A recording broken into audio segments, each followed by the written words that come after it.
Mestinya orang-orang barat sudah mulai datang ya. Misalnya Pak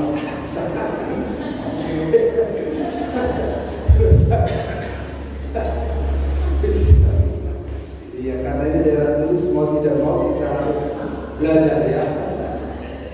Kalau nggak tahu cari kamus, lagi pula kan ada bahasa Indonesia yang dibuat ya. Amin. Karena bahasa Indonesia pun belum tentu tahu ya. Jadi bahasa Indonesia saja belum tentu tahu. Jadi kenapa tidak bahasa Inggris ada terjemahannya begitu ya? Karena ada orang juga bilang bahasa Batak gimana katanya. Oke, dan bahasa Batak tahu dalam foto. Jadi mintalah kepada kuasa Roh Kudus untuk memimpin kita setiap menyanyi. Amin. Karena Tuhan akan memberikan pengertian bagi kita lewat pujian. Mari kita lihat firman Tuhan Roma pasal 2.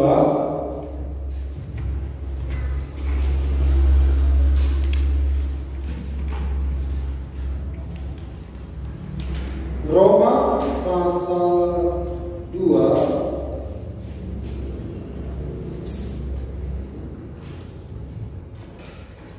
ini Roma pasal 2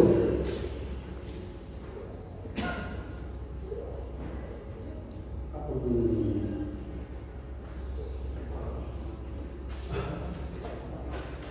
Roma pasal 2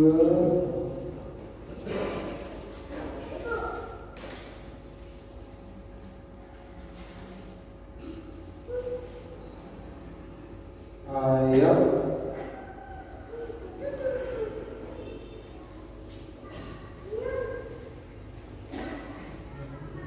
pas sudah Bapak Ibu ini ayatnya pas. Oke, kalau nggak pas ya syukurlah. Nah, mari kita baca bersama-sama Roma pasal 2 ayat 4 dan 5. 1, 2, 3. Maukah engkau mengasihi kekayaan kemurahannya, kesabarannya, dan kelapangan hatinya? Tidakkah engkau tahu bahwa masuk kebenaran Allah ialah menuntun engkau kepada pertobatan, tetapi oleh kekerasan hatimu yang tidak mau bertobat, engkau menimbun murka atas dirimu sendiri pada hari waktu mana murka dan hukuman Allah yang adil akan dinyatakan. Haleluya. Bapak Ibu, kalau kita baca ayat ini mulai ayat 1, kita akan melihat di sana latar belakang dari ayat 4 ini. Saya akan bacakan bagi kita sekalian. Karena itu hai manusia, siapapun juga engkau yang menghakimi orang lain, engkau sendiri tidak bebas dari salah. Sebab dalam menghakimi orang lain, engkau menghakimi dirimu sendiri. Karena engkau yang menghakimi orang lain melakukan hal-hal yang sama. Tetapi kita tahu bahwa hukuman Allah berlangsung secara jujur atas mereka yang berbuat demikian. Dan engkau hai manusia, engkau yang menghakimi mereka yang berbuat demikian, sedangkan engkau sendiri melakukannya juga. Adakah engkau sangka bahwa engkau akan luput dari hukuman Allah? Nah, jadi dari latar belakang pembahasan kita, Rasul Paulus menunjukkan di sana bahwa semua orang itu sudah ada di bawah hukuman Allah. Dan pada akhirnya Tuhan menyelamatkan kita. Dan ketika kita diselamatkan oleh Tuhan, tentu bukan karena kebaikan kita, bukan karena syarat yang kita penuhi, tapi karena kemurahan Tuhan. Ya. Jadi dia menerima kita dulu sebelum kita mengalami perbaikan-perbaikan. Ya. Jadi perbaikan itu terjadi diterima Tuhan dulu kita. Jadi kita nggak bisa saudara-saudara diperbaiki dulu hidupku baru aku datang ke gereja. Tunggu aku memperbaiki dulu diriku baru aku datang pada Tuhan. Enggak. Di luar Tuhan tidak mungkin orang bisa terperbaiki. Makanya kasih karunia itu adalah kita diterima Tuhan dulu, kemudian perbaikan itu kita jalani sementara kita mengikut Tuhan. Karena ketika kita mengikut Tuhan, Tuhan memberikan kekuatan, kemampuan untuk menolong kita menjalani perbaikan-perbaikan. Nah, jadi jangan berpikir kita bagus dulu baru datang pada Tuhan. Tidak. Tetapi justru semua orang telah berbuat dosa, dan ketika kita percaya pada Tuhan, lalu di dalam Tuhan kita menjalani perbaikan-perbaikan lewat kuasa Roh Kudus yang diberikan. Ada kasih karunia, ada apa lagi? Ada firman Tuhan, ada doa syafaat Yesus Kristus yang menyokong kita untuk menjalani perbaikan-perbaikan hingga kita sama seperti gambarnya. Nah, sementara kita dalam Tuhan, saudara-saudara, Rasul Paulus mengatakan bahwa maukah engkau menganggap sepi kekayaan, kemurahannya, kesabarannya, dan kelapangan hatinya. Jadi dia menerima kita. Nah, kemudian tidakkah engkau tahu bahwa maksud kemurahan Allah ialah menuntut engkau kepada pertobatan? Jadi kemurahan Allah dulu dicurahkan, lalu di dalam panggilan itu ada pemulihan-pemulihan. Tetapi oleh kekerasan hatimu yang tidak mau bertobat, engkau menuntut murka atas dirimu sendiri pada hari waktu mana murka dan hukuman Allah yang adil akan dinyatakan. Jadi mari kita lihat Bapak Ibu, ini firman Tuhan ini sudah saya persiapkan 3 minggu yang lalu ya. Tapi selalu ada saja ketika saya mau sampaikan ada lagi poin topik-topik yang harus segera didahulukan ya. Jadi ketika saya sampaikan ini juga menurut saya butuh persiapan yang banyak. Kemudian datang lagi tema lain. Nah, berarti mungkin hari inilah saya sampaikan ini ya.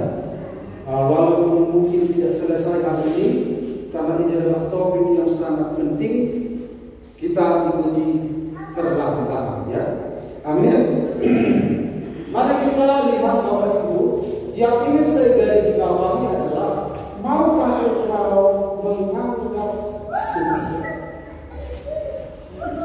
menganggap sepi kekayaan, kemurahannya, kesabarannya, dan kelapangan hati.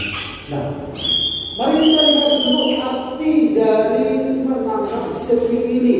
Apa yang dianggap sepi oleh orang-orang Kristen? Ya. Jadi firman Tuhan ini datang kepada orang Kristen juga kepada orang yang bukan Kristen. Apa saja yang dianggap sepi oleh banyak orang? Nah, kita sudah lihat kekayaan, kemurahannya, kesabarannya, kelapangan hati. Jadi kalau kita lihat ketiga ini, kekayaan, kemurahannya, kesabarannya, kelapangan hatinya, maka ada istilah yang umum kita sering dengar. Kesimpulan dari ketiga istilah ini bisa kita sebut dengan kasih karunia. Jadi kasih karunia itu kekayaan, kemurahannya, kesabarannya, kelapangan hatinya dianggap sepi oleh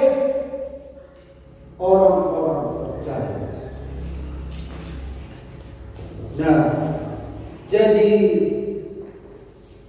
pentingnya pesan ini bagi kita belajar dari betapa seringnya kita sebagai anak, karena saya orang tua, lalu pengalaman anak ini seringkali menjadi sebuah contoh untuk menjadi peringatan bagaimana kita juga memperlakukan Tuhan demikian, menganggap sepi kekayaan, kemurahan, kelapangan hati.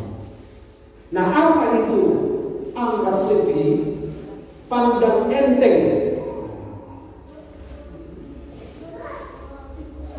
Pandang enteng. Kemudian anggap sepi artinya tidak peduli, ya, dalam bahasa aslinya itu artinya itu pandang enteng, tidak peduli, anggap remeh, anggap hina suatu tawaran, berpikir sedikit, mengabaikan. Jadi bahayanya banyak orang percaya hari-hari ini adalah anggap sepi kekayaan, kemurahan, kesabaran, kelapangan hatinya. Artinya adalah pandang enteng terhadap ini, tidak peduli, anggap remeh, anggap hina suatu tawaran. Ini adalah tawaran Tuhan. Kita seringkali anggap hina, kita berpikir sedikit, kita anggap itu sesuatu yang tidak penting. Kita tidak memberikan waktu yang banyak untuk merenungkan, begitu. Kemudian mengabaikan. Maukah engkau menganggap sepi, katanya? Artinya, maukah engkau menganggap enteng, tidak peduli, anggap remeh? Nah, ini semua arti anggap sepi. Ternyata anggap remeh ini sesuatu yang sangat berbahaya bagi orang Kristen, bagi manusia, sangat berbahaya. Nah, kalau kita sebagai orang tua melihat tindakan anak yang menganggap remeh, nah, berangkat dari situlah juga pentingnya pesan ini bagi orang percaya. Anggap remeh, anggap sepi. Nah, dari semua istilah ini kita mau mengangkat judul firman Tuhan supaya kita mudah memahami. Kita mau memakai istilah anggap remeh. Soalnya kalau anggap sepi kan kurang populer, ya. Kita ambil satu arti saja, anggap remeh. Sikap anggap remeh dari orang-orang percaya terhadap apa? Kekayaan, kemurahannya, kesabarannya, kelapangan hatinya. Ini seringkali yang membuat kita tidak bertumbuh, sehingga respon kita terhadap kasih karunia itu, saudara-saudara, minim. Kalau kita mendengar firman Tuhan minggu yang lalu bahwa kita harus mengeluarkan usaha yang terbaik dari kita, mumpung pintu masih terbuka, walaupun pintu itu sempit, tapi masih terbuka. Kalau pintu lebar tapi tertutup, usaha apapun untuk memasuki tidak bisa. Tapi masih terbuka berarti kita masih ada kesempatan. Tetapi harus ada usaha untuk masuk. Itulah pintu kemurahan Tuhan. Nah, ini yang seringkali terjadi dalam kehidupan kita, baik dalam kehidupan saya sebagai hamba Tuhan, bahkan dalam kehidupan kita semua. Itu seringkali anggap remeh. Nah, sebelum kita lihat apa saja yang seringkali kita anggap remeh, mari kita perhatikan dulu hal-hal sering yang kita anggap remeh tapi membahayakan kehidupan kita. Misalnya kalau kita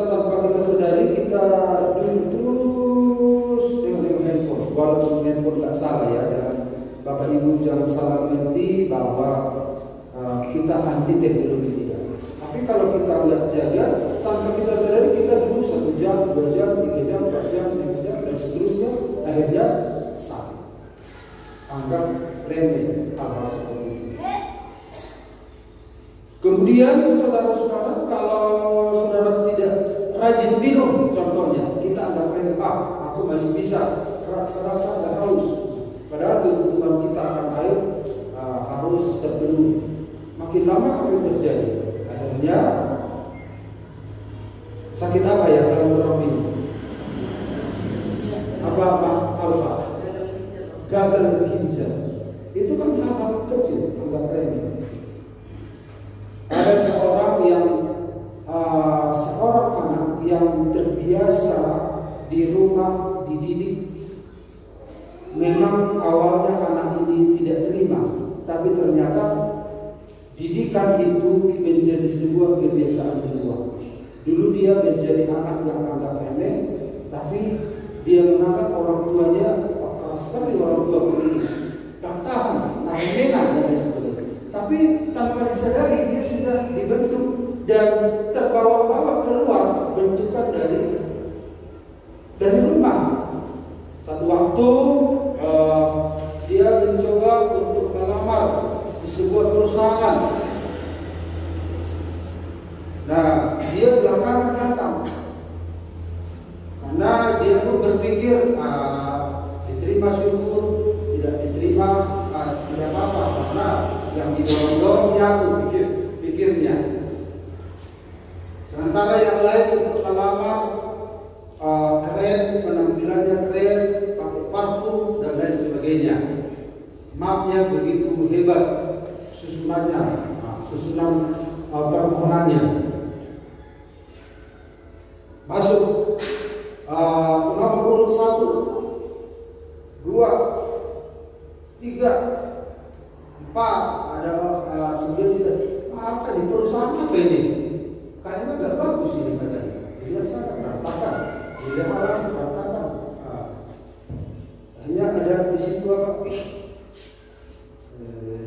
Masa saya kerja di sini tapi dimasukkan ke orang, tapi tetap juga ditolak. Udah ditutup, masih ada lagi katanya. Masih ada yang terburu-buru datang dari kantor. Cepat kata orang, cepat. Nah, ini kebetulan duri ya.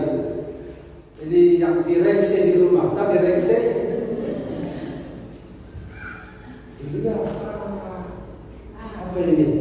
Masa perusahaan begini, kerannya saja jalan airnya. Bodoh katanya, dimatikan kerannya. Dan cepat saya. Lalu datang ke ruangan.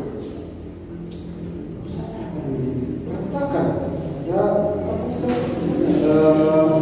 Kalau di rumah langsung dibentak mamanya, aku harus jalan. Tanpa dia sadari, dia ambil kertas itu, dimasukkan ke kertas. Lalu datang bagian pemimpin perusahaan. Ternyata dilihat di CCTV. Langsung dimasukkan lamarannya. Silakan diuji apa yang mau diujikan ke saya. Datang pemimpin perusahaan. Kau diterima, diterima. Kenapa bisa diterima? Karena sejak dari halaman ada CCTV untuk menyorot tingkah lakumu. Kusengaja keran itu nyala. Ternyata semua pelamar, sudah ratusan pelamar yang lewat, dibiarkan keran itu mati. Nyala, dibiarkan keran itu nyala. Lalu saya pikir, kalau ini karyawanku, pasti aku rugi kalau ini karyawanku. Masa keran nyala tidak dimatikan? Tapi kulihat kau matikan, Pak. Kalau engkau karyawanku, pasti aku rugi. Kemudian kubiarkannya apa di situ, kertas-kertas apa di situ. Tapi nggak ada yang mengambil. Ternyata kau ambil.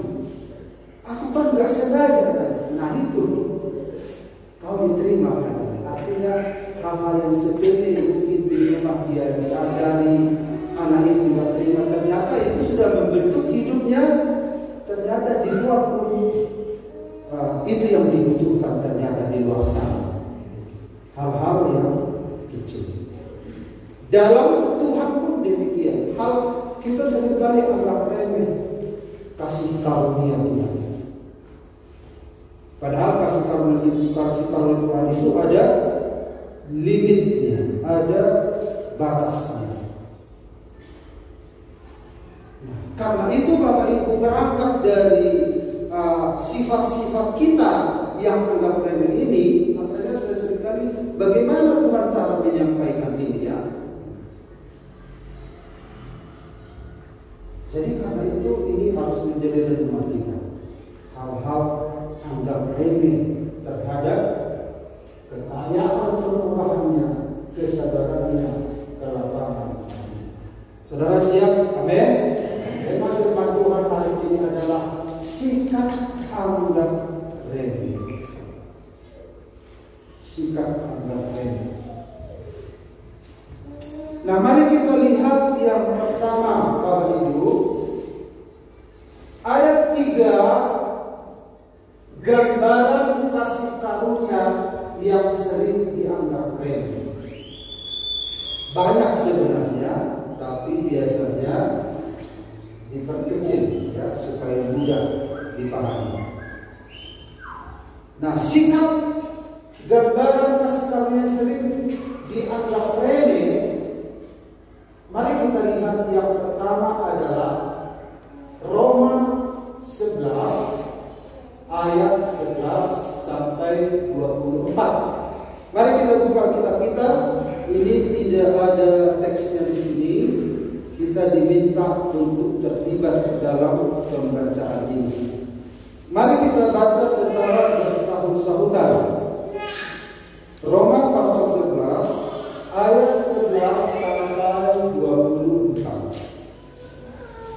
Saya ayat ganjil, Bapak Ibu ayat yang genap. Demikianlah firman Tuhan.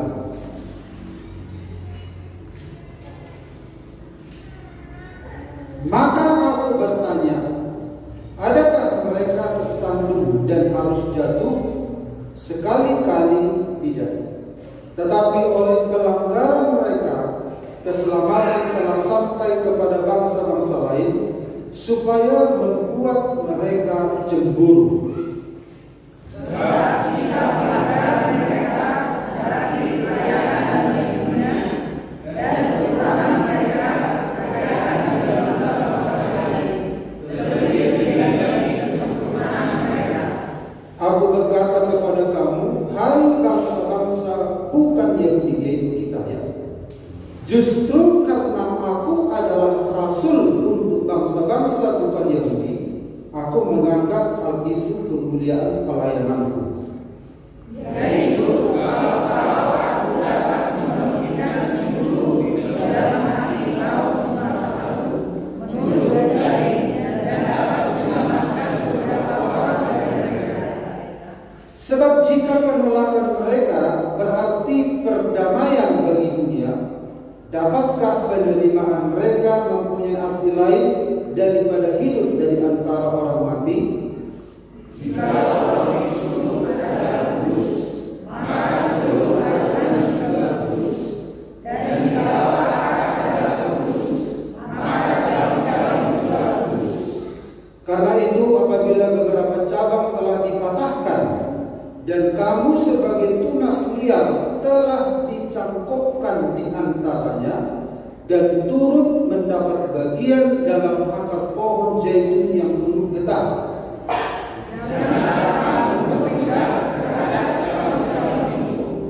Jika kamu berpindah, ingatlah bahwa bukan kamu yang menopang akar itu, melainkan akar itu yang menopang kamu. Mungkin kamu akan berkata, ada cabang-cabang yang dipatahkan supaya aku dicangkokkan di antaranya sebagai tunas. Baiklah, mereka yang dapatkan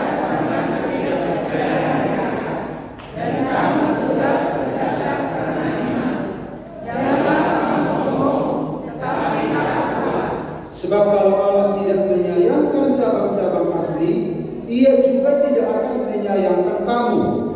Sebab itu, perhatikanlah kemurahan Allah dan juga kekerasannya, yaitu kekerasan atas orang-orang yang berada, tetapi atas kamu kemurahannya, yaitu jika kamu tak ada kemurahannya, jika tidak kamu akan tetapi mereka pun akan dicangkokkan kembali jika mereka tidak tetap dalam ketidakpercayaan mereka, sebab Allah berkuasa untuk mencangkokkan mereka kembali.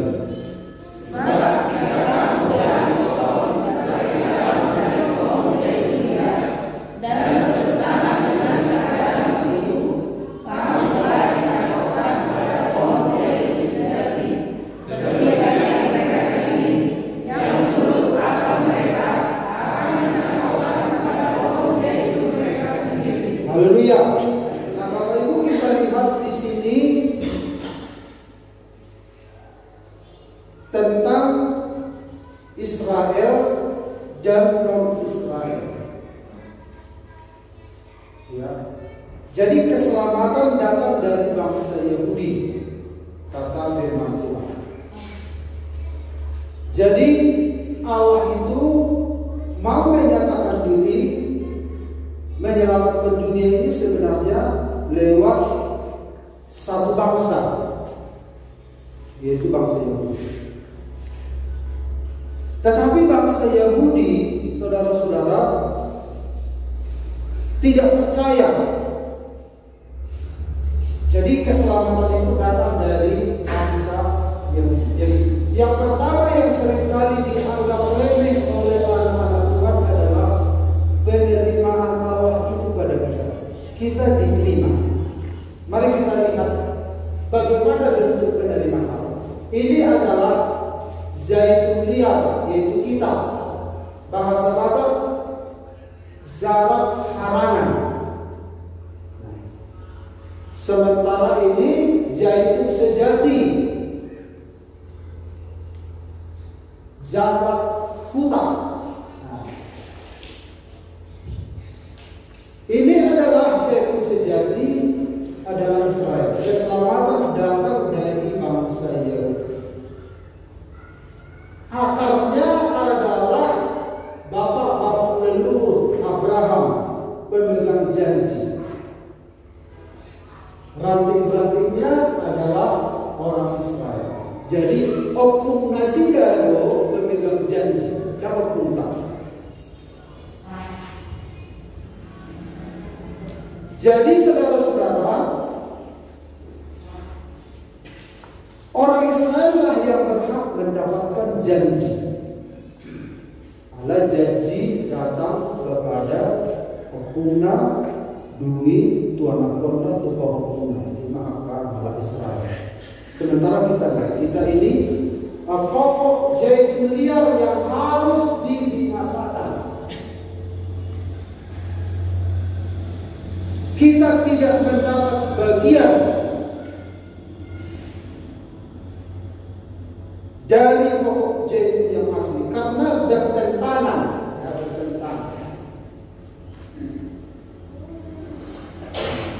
Jadi karena orang Israel, saudara-saudara, ada sampai sekarang tidak menerima Mesias.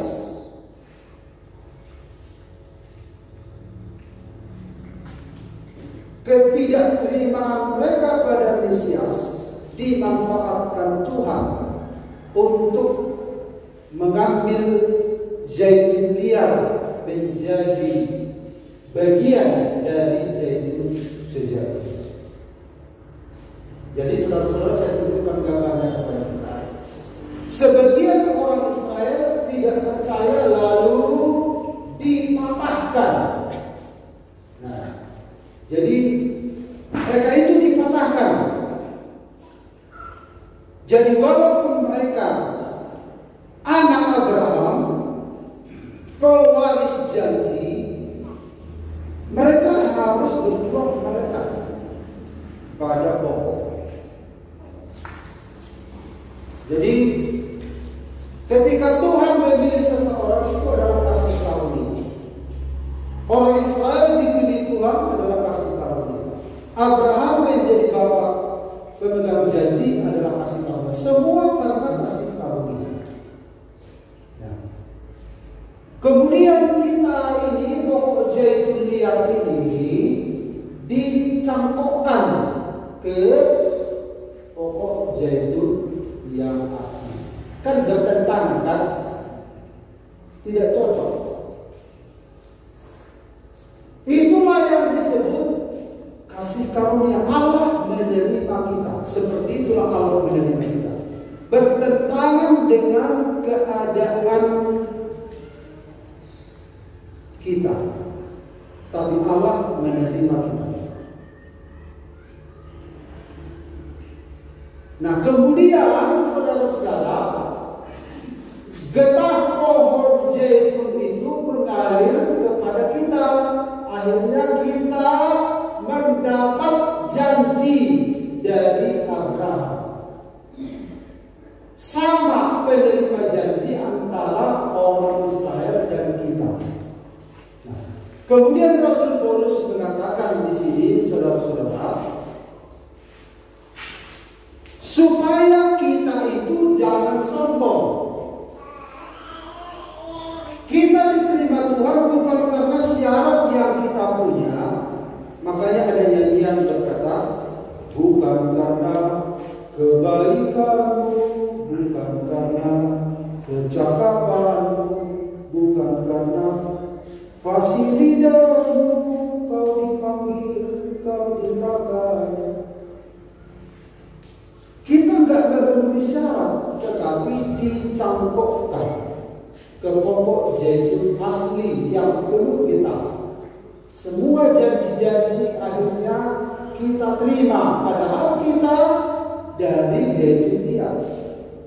Harusnya kita ini dihukum, tetapi oleh anugerah Tuhan, kasih karunia Tuhan, kemurahan Tuhan, kesabaran, kekayaan, kasihnya, kita diangkat. Kita ambil bagian dalam pokok zaitun saja. Kalau kita perhatikan saudara-saudara,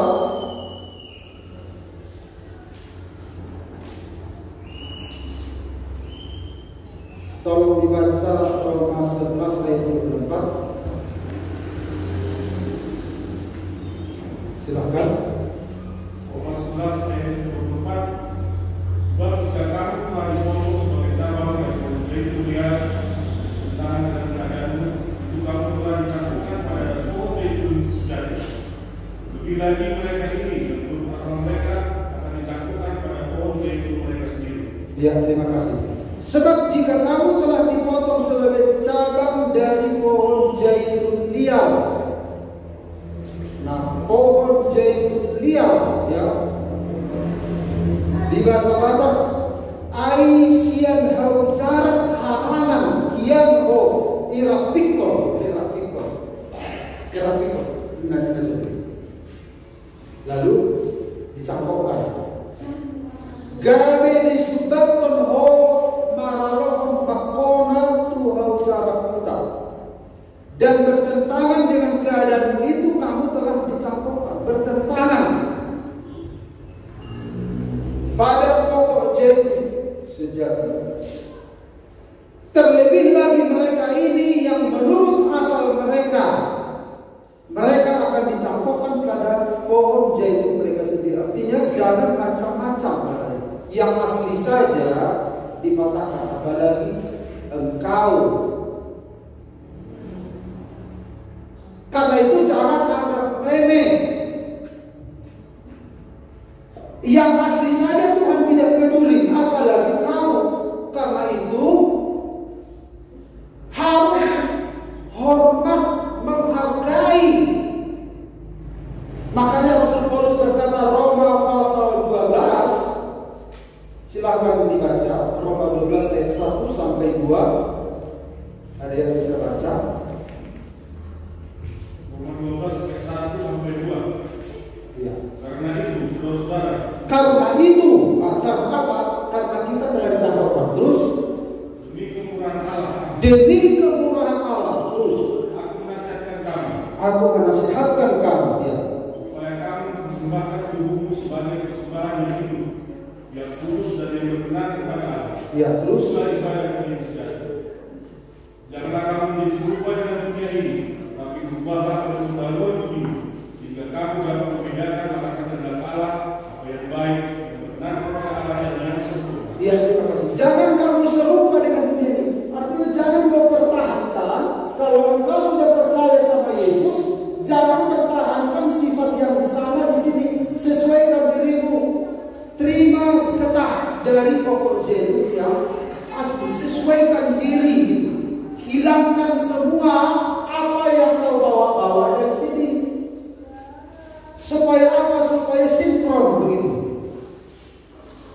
Jadi semua sifat-sifat dunia, kalau kita sudah percaya pada Yesus, harus dibuang. Kita terima sifat yang baru. Jangan anggap remeh. Jangan mentang-mentang kita diterima Tuhan, nanti kita kita kan masuk surga juga ya. Karena kita kan diselamatkan dari iman bukan perbuatan. Nah itu salah mengerti. Yesus berkata dalam Yohanes pasal 15, setiap ranting, katanya, yang tidak berbuah dipotong. Jadi ranting itu harus melekat terus pada pokok supaya ada kehidupan yang mendorong buah keluar. Jadi supaya bisa tetap tinggal seperti ini, maka ranting itu harus menyesuaikan diri dengan batang ini. Bukan batang ini menyesuaikan diri ke sini, bukan. Kita yang menyesuaikan diri dengan sifat ilahi, bukan Allah yang menyesuaikan diri kepada kita. Bukan kebenaran Allah diturunkan supaya cocok dengan kita. Kita yang mencocokkan diri. Bagaimana lagi? Apa lagi yang kurang?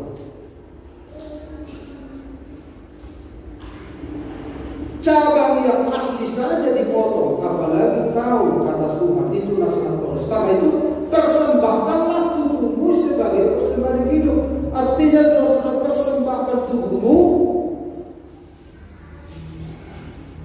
dia harus menyangkali dirinya supaya dia seirama dengan ini. Dia menyangkali, bukan aku lagi, tapi engkau. Karena di luar engkau, aku tidak bisa berbuat apa-apa. Buktinya ketika aku di sini, ini siap untuk dibakar. Tapi puji Tuhan, aku ditempatkan di sini, aku mendapat bagian. Jadi jangan pertahankan lagi di sini, karena semua kehidupan di sini tidak berguna bagi, tidak berguna. Itu kasih karunia. Tuhan mengambil kita menjadi anaknya, bukan karena kebaikan kita,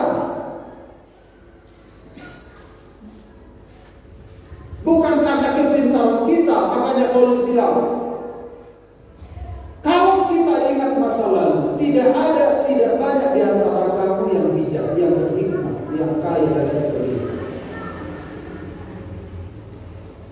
Jadi tidak ada yang manusia. Itu semua karena anugerah Tuhan. Nah, karena anugerah Tuhan sekarang harus semakin sungguh-sungguh. Monotono kita ternyata dijauhi mana kita dan alami anak baik. Berarti kita harus lebih takut, harus lebih serius. Karena bukan berdasarkan apa yang kita buat, tapi berdasarkan apa yang Tuhan buat sama kita. Tuhan yang melakukan, bukan kita. Nah, karena tidak ada peran kita, karena bukan terletak pada apa yang kita perbuat, terletak pada perbuatan Tuhan, berarti kita nggak boleh macam-macam. Jadi dalam kasih karunia semakin menegangkan sebenarnya. Karena itu jangan anggap sepi kekayaan keuangan Tuhan. Hiduplah semakin takut akan Tuhan. Amin. Semakin takut. Takut bukan berarti terintimidasi, bukan, semakin menghormati, semakin menghargai apa yang Tuhan telah perbuat buat kita. Ini seringkali anggap remeh anak-anak Tuhan, sehingga padahal saudara-saudara, kesabaran Tuhan itu ketika kita dalam Tuhan, Dia sabar supaya kita bertumbuh. Kita sudah diterima jadi anaknya, tetapi perubahan hidup itu proses. Di dalam Dialah perubahan itu terjadi. Tetapi kita harus merespon penerimaannya itu. Jangan sampai waktu sudah makin habis, tak kunjung berubah hidup kita. Makanya pergunakan waktu sebaik-baiknya. Berubahlah oleh pembaharuan hidup. Kita sudah lihat kan minggu yang lalu apa itu tentang Bunglon, penyaman. Dia tidak punya identitas.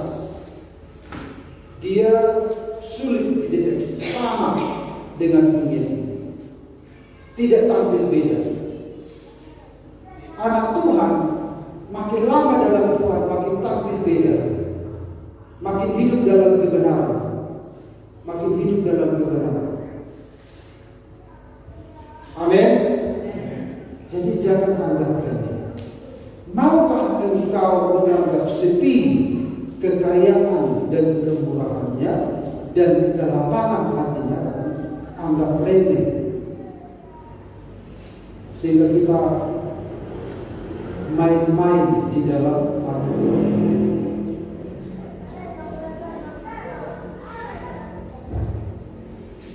Nah, ini saudara-saudara yang harus kita perhatikan. Lalu yang kedua singkat saja. Mungkin kalau poin yang ketiga tidak selesai, yang ini saja, ya. Yang kedua kita lihat tentang Matius 18:23-35. Kalau seorang membaca dengan suara ikhlas, silakan. Matius 18:23 dan 35 sampai 35, silakan.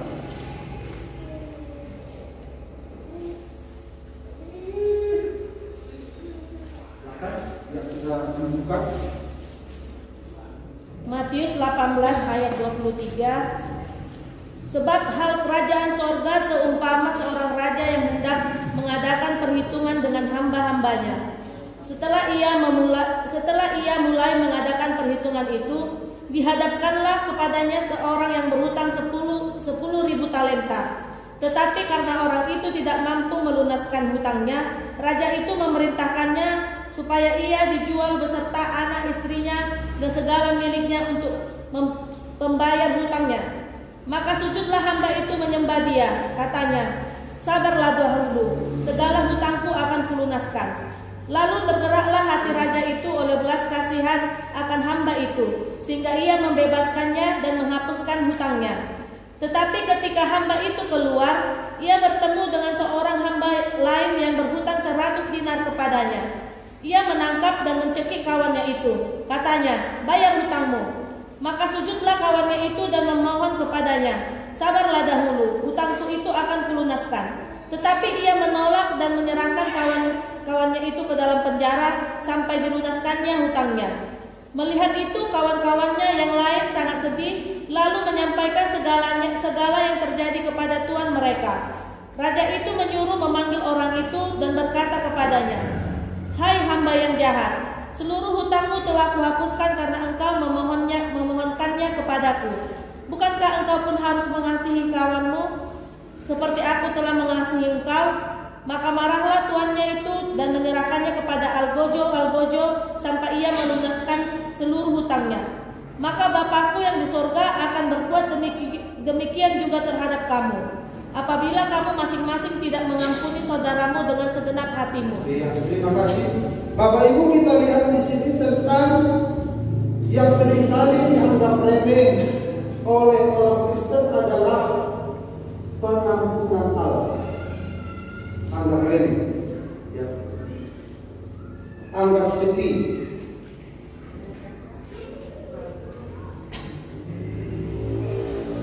sudah diampuni Tuhan, tetapi kita menganggapnya sesuatu perbuatan yang kecil.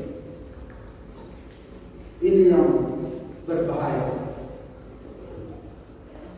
Kita lihat kisahnya di sini, perumpamaan tentang pengampunan. Di sini dikatakan ada seorang tuan yang mengadakan perhitungan dengan seorang yang berhutang 10.000 talenta ini. Jadi tuan itu, dan tuan itu kita langsung artikan saja, tuan itu adalah Allah dan kita adalah yang berhutang itu. Jadi hutang di sini adalah dosa. Ya. Dibuat ilustrasi tentang mata uang, tentang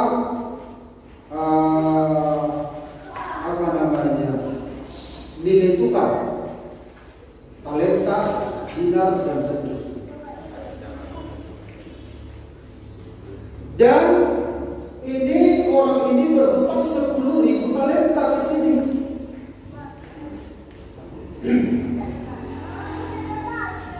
Satu waktu tuan itu minta bayar hutangmu, karena setiap hutang harus dibayar. Ya atau ya? Atau dibiarkan saja? Jangan salah mengerti nanti tentang ini ya.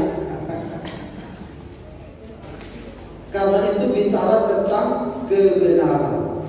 Karena apa bedanya kebenaran dengan integritas? Minggu yang lalu kita sudah belajar apa artinya. Integritas yang dipahami oleh dunia menurut kamus adalah apa yang saya ucapkan sama dengan apa yang kulakukan. Itu definisi integritas menurut dunia. Tetapi lebih tinggi dari integritas adalah kebenaran. Apa yang kuyakini itu yang kuucapkan dan itu yang kulakukan. Jadi apa yang kita ucapkan dan kita lakukan bersumber dari apa yang kita percaya, apa yang kita yakini, apa yang kita imani.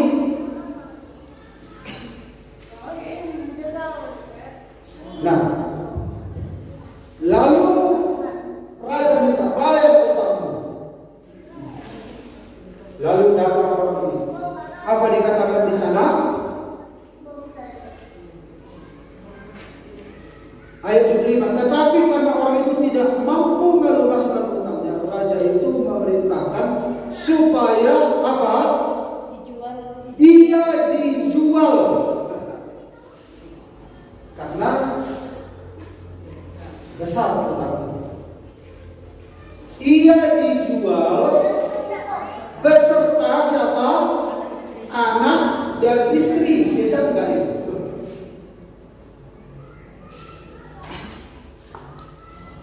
Dan segala miliknya untuk membayar hutangnya. Jual diri, kemudian jual anak, jual istri, apa yang kau punya jual untuk bayar hutang. Apa jawab hamba ini? Sujudlah hamba itu menyembah dia. Katanya, sabar dahulu, segala hutangku akan kulunaskan. Nah, ayat 26 ini kan hanya satu kalimat, sabar dahulu, segala hutangku akan kulunaskan. Tapi saya percaya satu kalimat itu begitu dalam. Dia bisa saja menangis.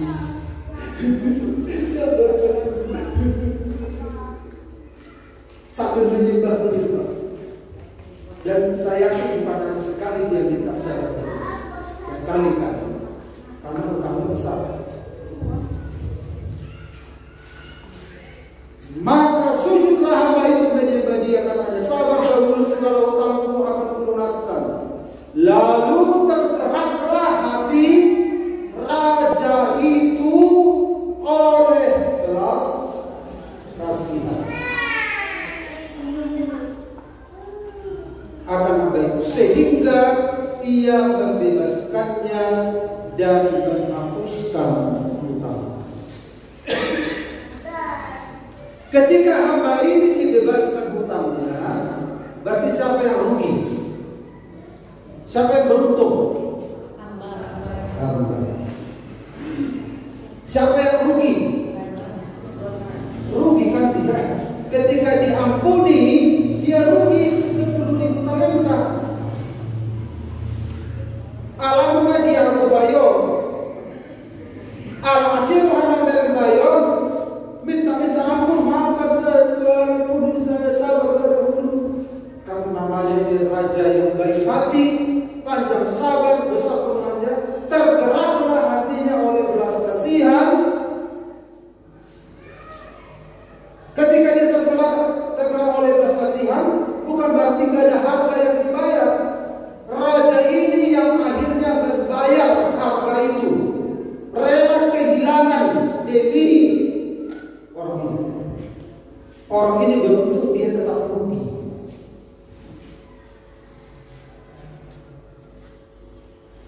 Ini melambangkan Yesus Kristus. Dia mengasihi kita.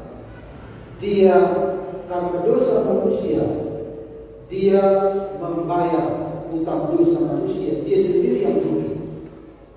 Dia memberikan dengan gratis kepada kita, tetapi walaupun gratis, dia sendiri yang membayar dengan darahnya sendiri. Jadi keselamatan itu gak ada yang gratis.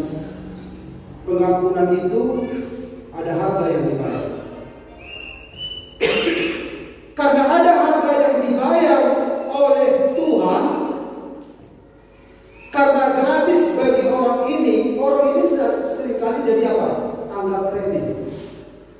Padahal yang membayar adalah yang punya piutang itu. Dia rela rugi, dia menyerahkan nyawanya supaya orang ini bebas dari hukuman. Nah, mari kita lihat dulu hitung-hitungan dulu kita ya. Kita sudah pernah lihat ini. Utangnya orang ini 10.000 talenta. Ya, 10.000 talenta. 1 talenta sama dengan 6.000 dinar. Itu dalam Alkitab. Kalau Bapak Ibu lihat kamus Alkitab ada di situ. 1 dinar sama dengan upah 1 tahun. Sedia mau upah 1 hari rata-rata di Parabatar membuat kopi contohnya. Berapa? 70. Pas sekali. Maknanya pas seperti yang saya buat. 70. Nah, kalau 70.000 1 hari, mari kita tukar. Kalau 1 hari 70.000, kalau 10.000 talenta berapa? Nah, kalau 70.000 berarti jadi 70.000 kali 6.000 kali 10.000 itu berapa? Begitu kan caranya? Cara perhitungannya?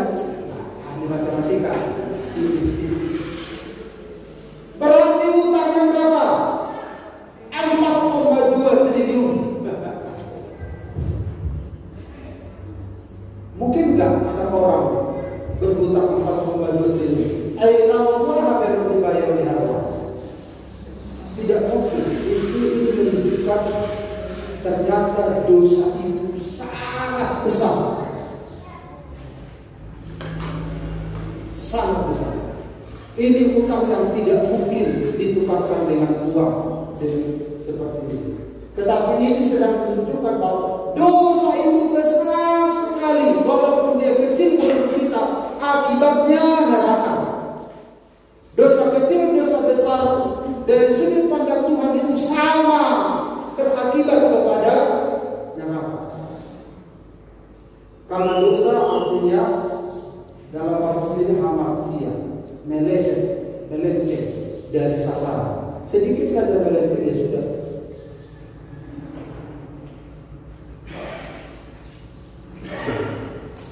Jadi betapa besar utangnya orang ini.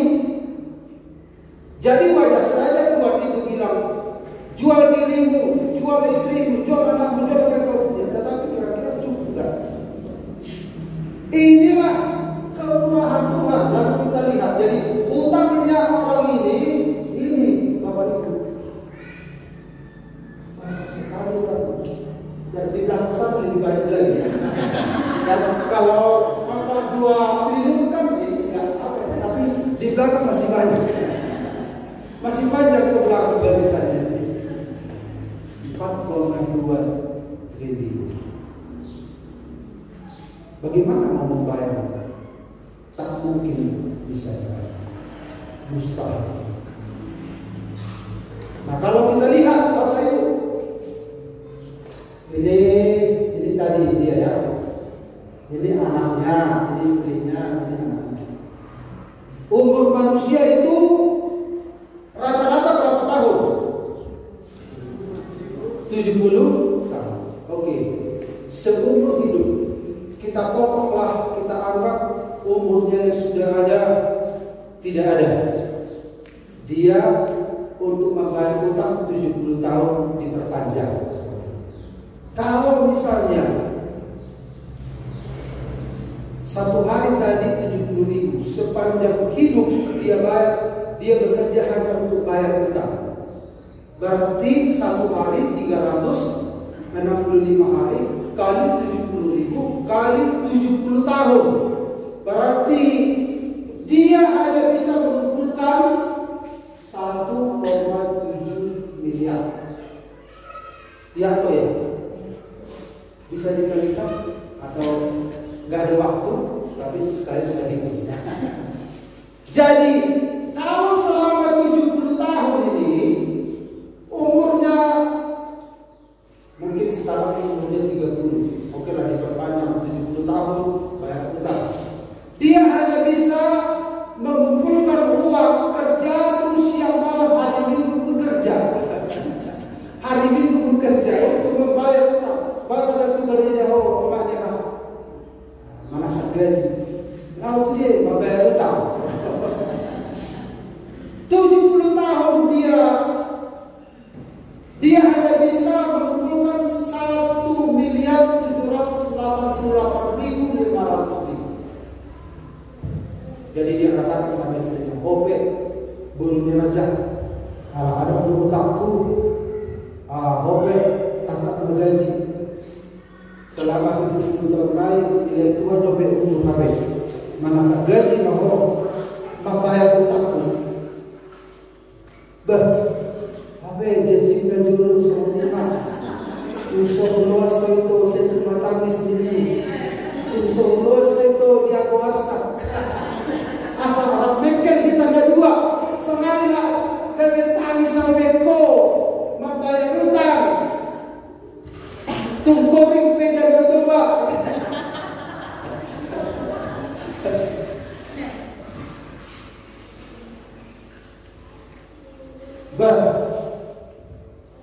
Akhirnya Allah menanti.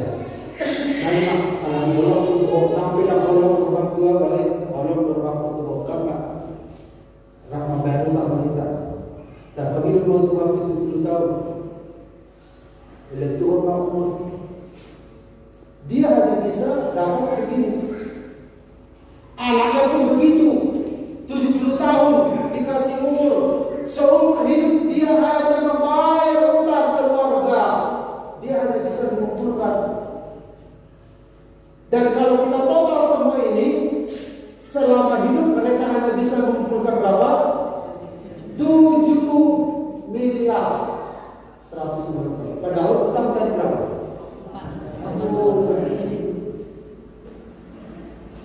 Lalu memohonlah sama Tuhan, Tuhan berikan lagi perpanjang. Kalau kami mati Tuhan setelah 70 tahun, pabulu hati Musa asal dibayar lagi utang lagi.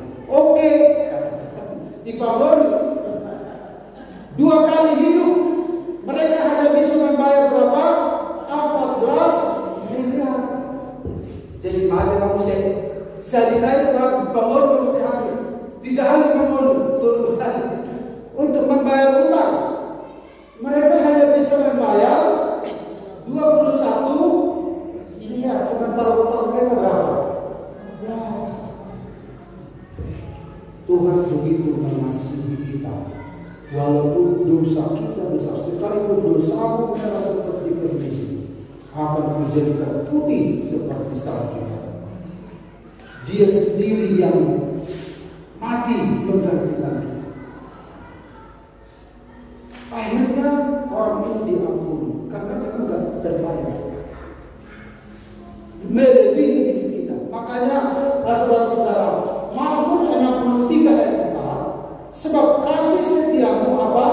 Lebih baik daripada hidup. Bibirku akan memegahkan engkau.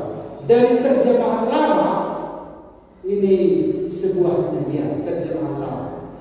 Karena kemurahanmu itu terlebih baik daripada hidup, bahwa lidahku memuji-muji engkau. Makanya dari nyanyian Daud inilah muncul sebuah lagu terkenal. Kemurahan lebih dari hidup. Berapa kali kita hidup, tetap kasih Allah jauh lebih besar, pengampunannya tetap jauh lebih besar. Kita nggak bisa bayar. Jangan anggap remeh, karena satu waktu pintu akan ditutup. Justru dalam kesabarannya, kelapangan hatinya saudara bertumbuh. Jangan berbuat dosa lagi. Jangan berusaha, jangan berbuat dosa lagi. Jika kita berdosa, minta ampun sama Tuhan, tetapi tidak ada niat untuk berdosa, karena Yesus sudah mati gara-gara dosa kita. Jangan anggap remeh kasih karunia Tuhan. Kalau kita anggap remeh, mari kita perhatikan Matius 28 ayat 30, kita nggak usah baca. Nah, ketika orang ini sudah diampuni dosanya, ada orang yang berhutang 100 dinar sama dia.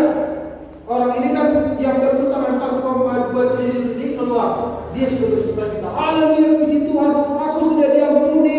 Utangku aku sudah dibebaskan. Bercahaya matanya bersuka-cita dia.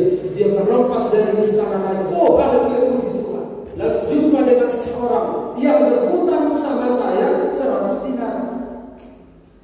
Lalu saya kata, bayar utang.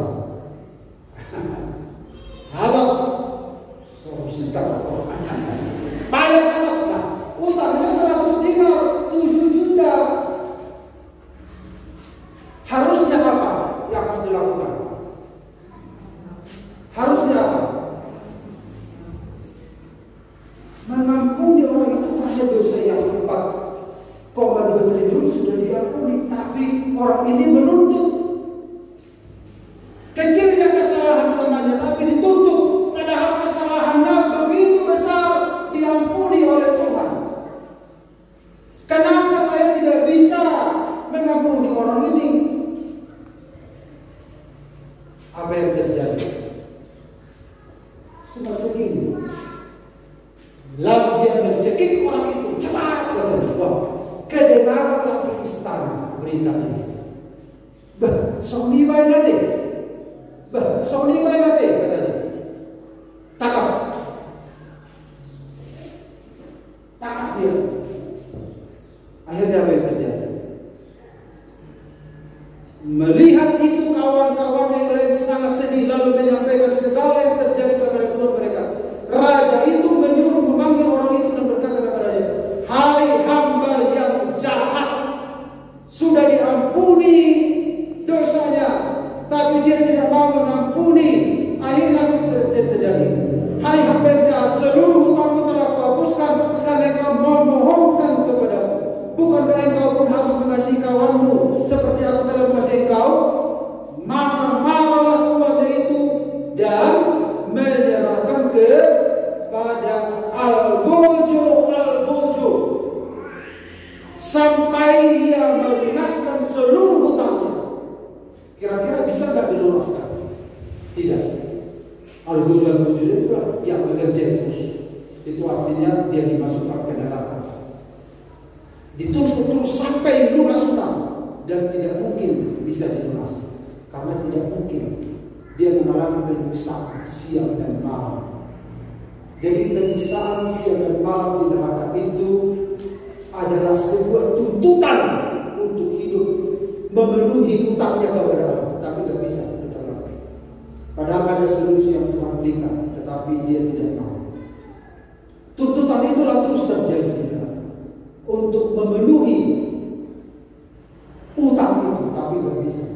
Al-Ghujju itulah yang mengajari. Maka Bapakku yang di surga akan berbuat demikian juga terhadap kamu, apabila kamu masing-masing tidak mengampuni saudaramu dengan segenap hati. Jadi pengampunan Allah itu tidak boleh kita anggap remeh. Jadi kalau Tuhan mengampuni kita, jangan sia-siakan. Terus bertumbuh dalam Tuhan. Amin. Bertumbuh dalam Tuhan. Dan kalau kita lihat yang terakhir, perbandingannya. Ini perbandingan. Tapi akhirnya hanya gara-gara sedikit dia dimasukkan ke dalam api neraka. Padahal Tuhan sudah melakukan jauh lebih besar dari apa yang dia bisa tidak lakukan. Jadi Tuhan itu sangat mengasihi kita. Pesan firman Tuhan hari ini adalah jangan anggap remeh terhadap kasih karunia Tuhan. Dia telah menerima kita. Dia telah mengampuni kita. Karena itu bertumbuhlah dalam kasih karunia Tuhan. Hargailah apa